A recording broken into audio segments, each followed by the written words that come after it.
Hello student, कैसे हैं आप सभी लोग। मैं इस वीडियो में आप लोगों को chapter number 6 R S Agarwal sir की न्यू एडिशन क्लास 9 का मैथ्स बताने वाला हूं। इसमें आज हम कवर करेंगे कि to find the general term of an AP.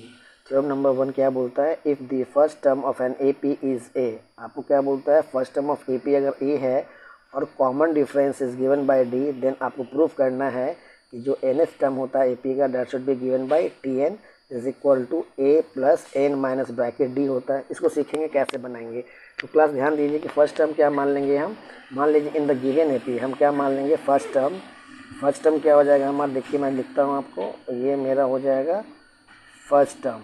तो फर्स्ट टर्म को हमने ए से स्मॉल ए से लिखना है। तो फर्स्ट टर्म ऑफ एपी को मैंने क्या मान लिया, डिनोट कर लिया, दिस इज़ द स्मॉल ए मान लिया हमने। फिर उसके बाद हमने क्या करना है, कॉमन डिफरेंस की वैल्यू को मानना है। तो मैं क्या करूँगा, यहाँ मैंने कॉमन डिफरेंस लिखना है। तो आपको क्या लिखना है, कॉमन डिफरेंस, जिसको हम लोग सी डी से भी रिप्रेजेंट करेंगे। तो ये आपका हो गया कॉमन डिफरेंस। और कॉमन डिफरेंस को हमने लिखना है इज इक्वल टू देंगे आप और सी डी लिखोगे। और इसको आप क्या लिख दोगे, क्या स्मॉल डी से आप रिप्रेजेंट करोगे। स्मॉल डी का मतलब क्या हो गया, कॉमन डिफरेंस। इस थ्योरम को प्रूफ करने के लिए हमने पहले फर्स्ट टर्म को ए माना, कॉमन डिफरेंस को ए माना, और इस दोनों की मदद से हम एपी का सीक्वेंस क्या डिफाइन कर लेंगे। तो एपी का सीक्वेंस हमारा क्या हो जाएगा, पहला टर्म हमारा हो जाएगा ए हो जाएगा। देन आपको मालूम ही है ए और कॉमन डिफरेंस को नेक्स्ट टर्म करेंगे। देन इस प्रोसेस को रिपीट करेंगे to get the sequence of an AP. Then next term हमारा क्या हो जाएगा, ए प्लस ऑफ डी हो गया, ए प्लस डी हो गया। देन हमारा नेक्स्ट टर्म हो जाएगा ए प्लस ऑफ 2d का टर्म आ जाएगा। नेक्स्ट हमारा क्या टर्म बन जाएगा, ए प्लस ऑफ 3d का टर्म बन जाएगा। Then A plus of 4d का टर्म बन जाएगा। और ये सिस्टम कहाँ तक चला जाएगा, अंत तक चला जाएगा। तो प्लस दे के आप क्या करेंगे, ब्रोकन लाइन दे देंगे और डॉट डॉट डॉट कर देंगे, this is so on so on. तो अभी हमने इस थ्योरम को प्रूफ करने के लिए क्या टर्म यूज किया, फर्स्ट टर्म को हमने ए मान लिया, कॉमन डिफरेंस को सी डी लिखा है जिसको स्मॉल डी से रिप्रेजेंट करते हैं। फर्स्ट टर्म और कॉमन डिफरेंस की मदद से हमने अपने ए पी के सीक्वेंस को जनरेट कर लिया। तो पहला टर्म ए आ गया, देन ए प्लस डी आ गया। देन इसमें हम क्या करेंगे, फिर नेक्स्ट टर्म को ऐड कर देंगे ए प्लस 2d, देन ए प्लस 3d, ऐसे हमारा बन जाएगा। तो इस एपी में हमने क्या देखा, तो फर्स्ट टर्म हमारा क्या बन जाएगा, देखिए आपको, देखिए क्या मैं इसको फर्स्ट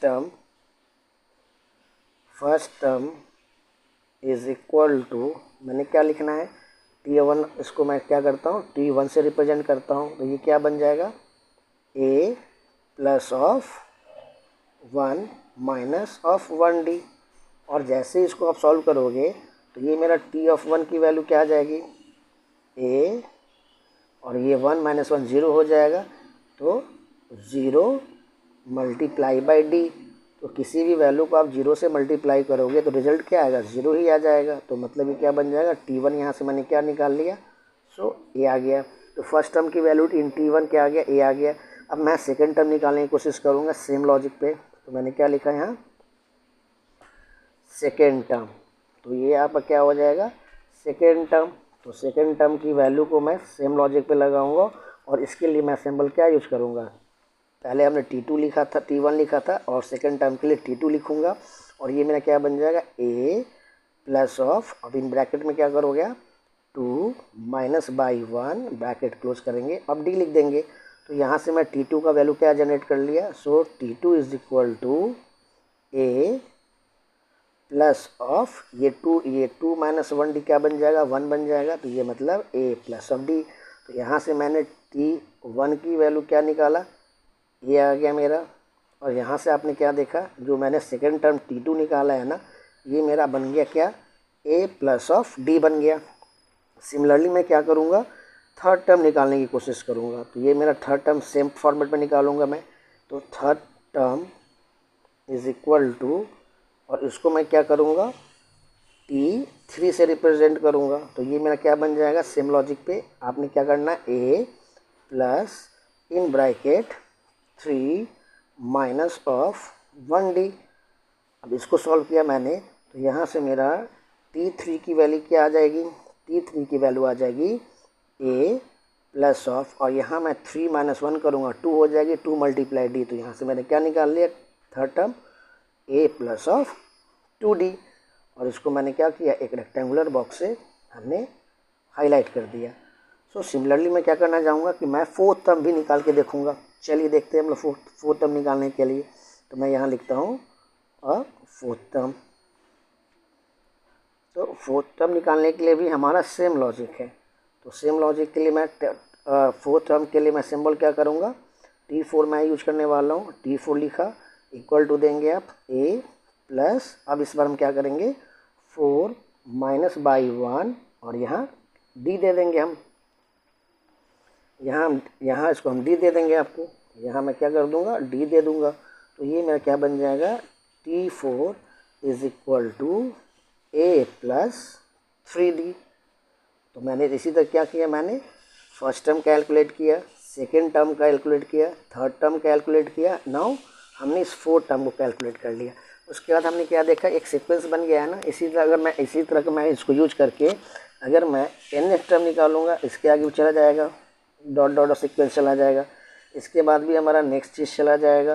तो यहाँ से मैं nth टर्म कैसे निकालूंगा, तो यहाँ से मेरा क्या बन जाएगा, nth टर्म लिखेंगे आप, nth टर्म जिसको हम t और n से रिप्रेजेंट करेंगे। ये क्या बन जाएगा आपका, a plus n minus of 1d।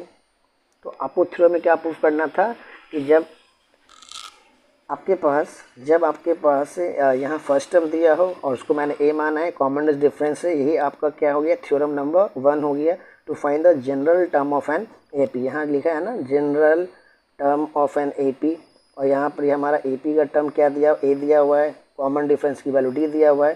तो हमें क्या करना था, ये वाला रिलेशन को प्रूव करना था कि अगर आपके पास AP का फर्स्ट टर्म a है, कॉमन डिफरेंस d है, तो उसके nth टर्म कैसे निकालेंगे, that is Tn is equal to a plus n minus of 1d।